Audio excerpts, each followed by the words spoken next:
최저임금 후폭풍. 최저임금이 8,590원으로 결정된 뒤 노동계의 불만이 최고조에 달하고 있습니다. 민주노총이 최저임금위원회 근로자위원회에서 전원 사퇴했고요. 총파업 등 전면투쟁도 선언했습니다. 신윤철 기자 나와 있습니다. 신 기자, 이 민주노총이 오늘 성명을 내고 최저임금위원회에서 사퇴하겠다 이런 강수를 던졌죠? 네, 민주노총은 오늘 성명을 내고 최저임금위원회에서 사퇴하겠다는 강수를 던졌습니다.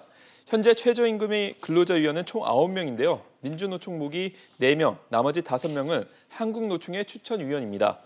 한국노총 측은 내부 논의를 거쳐 내일 거취를 결정키로 했습니다. 민주노총은 내년도 최저임금 인상률이 2.9%인데 이는 물가 상승률보다 못한 것이라며 사실상 삭감안이라고 주장했습니다. 논의 과정에서도 불만을 쏟아냈는데요. 특히 공익위원을 겨냥했는데 이들이 수정안을 내놓지 않으면 표결을 강행할 것이라고 압박했고 지난 월요일까지 결정을 늦춰달라는 요청에 대해서는 위원장과 공익위원들이 일방적으로 받아들이지 않았다며 공익위원들의 일괄 사퇴를 촉구했습니다. 정부에 대해서도 비판의 목소리를 높였습니다.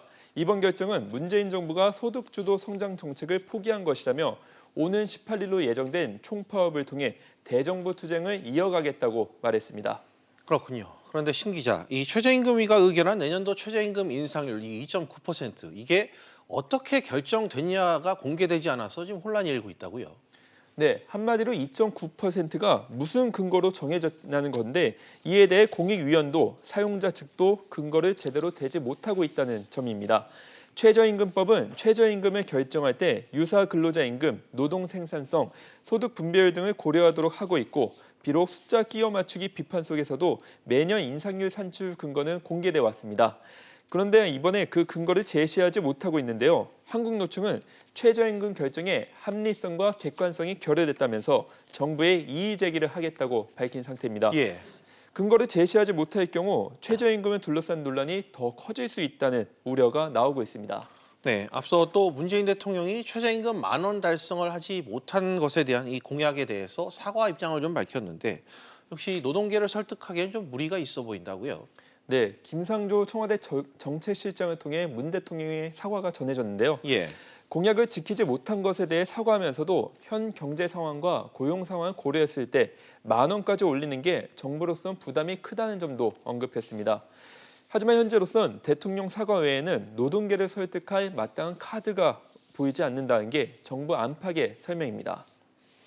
네, 또 이런 가운데 국회에선 지금 국회 환경노동위원회가 열리고 있다고요?